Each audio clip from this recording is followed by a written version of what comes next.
Thank you, Chairman Rogers and Member Smith, and thank you to the witnesses for being here today.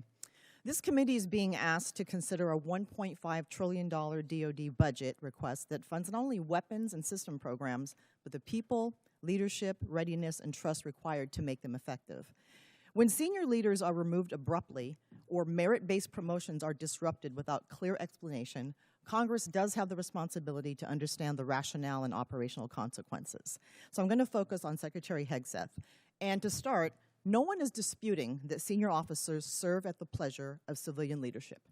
The issue in front of this is whether the decision to remove General Randy George strengthened the Army or created an avoidable disruption during an active operational period. General George, who also served as commanding general at First Corps at JBLM, has been serving for 4 decades, including multiple command and operational leadership roles, culminating as Chief of Staff of the Army, responsible for readiness, force modernization, and the welfare of over 1 million soldiers and civilians. He was removed in the middle of an active conflict involving U.S. operations against Iran when leadership continuity is most critical. Public reporting indicates that General George's removal may have followed disagreements over Army personnel matters, including concerns regarding withheld promotions.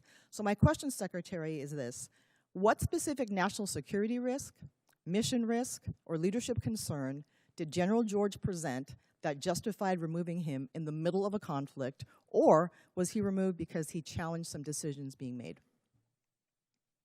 As I stated earlier, out of respect to these officers, I don't discuss the nature of the removal, but I would ask an earnest question of you: where does General George fall in the operational chain of command?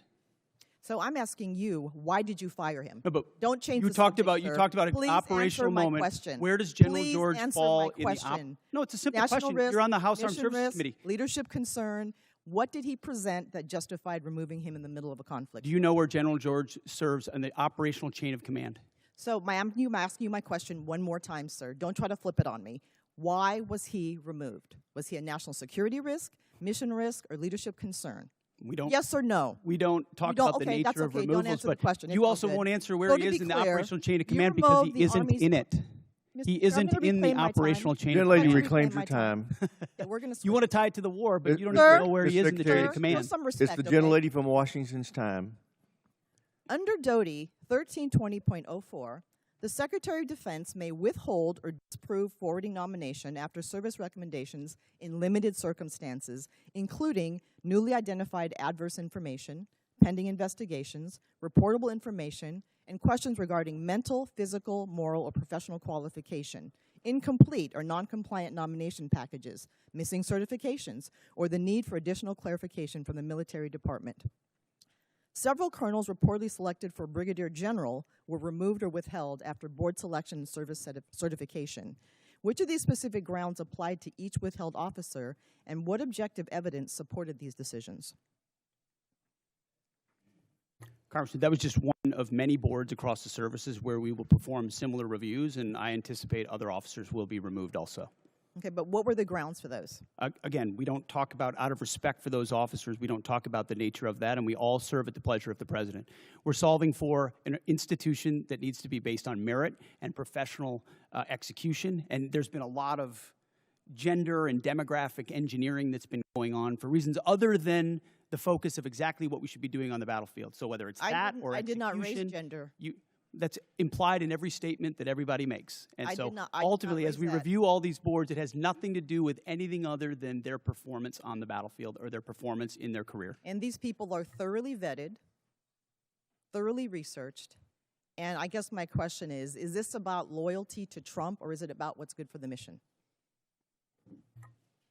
I understand what you're implying, but it's about the Constitution and our military and its ability to execute, and I'm going to make sure the President has the finest officers across the force prepared to deliver. So this committee funds weapons, readiness, recruiting, professional development, and leadership pipelines. But no amount of money can compensate for a force that may lose trust in the fairness of advancement. And this is fairness. We believe in merit. We have always had a merit-based system. That's not the argument. No, we have not. Not under the Biden administration, we did not. It became social engineering, not merit, and we're fixing it quick. No, it did not. It did not.